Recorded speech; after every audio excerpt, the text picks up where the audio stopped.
రాములూరు చచ్చిపోయాడు. స్వామిలో చచ్చిపోయారా? ఎలా? ధర్మ సంస్థాపన కోసం నేను చంపేశాను. స్వామిలో చంపడం ఏంటి? అంజు, గుడ్డుకోవద్దు.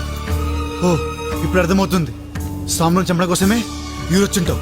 రామభక్తులని చెప్పి మా గుళ్ళో చేరి నాతో తిరుగుతూ పెద్దవాడిగా మాడావే. అమ్మో వద్దు, నువ్వు మా గుళ్ళో ఉండొద్దు, నాతో తిరగద్దు. వెళ్ళిపో, వెళ్ళిపో. జరగబోయేదేమిటో నీకు తెలీదు. నేను నీతో ఉంటానంచి. ఏంటి జరగబోయేది? పెద్ద బ్రహ్మలాగా మాడుతున్నావే. చేసింది చాయి అని బయలుదేరు. అంజే, నేను వెళ్ళిపోతే మళ్ళీ రాలేను. నువ్వు ఒక్కసారి వచ్చినందుకే ఇన్ని గొడవలు. మళ్ళీనా? నేనిప్పుడు వెళ్ళిపోతే నువ్వు పిలిచినా రాను. నేను పిలవను. పిలిచినా సరే నువ్వు రావద్దు. వెళ్ళు.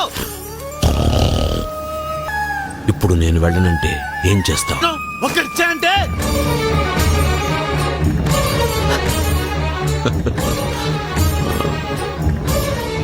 నన్నే కొడతావా? నువ్వు వెళ్ళకపోతే నువ్వు రామభక్తుడు అంటావు కదా, మీ రాముడి మీద ఒట్టు. వెళ్ళే ముందు ఒక్క మాట.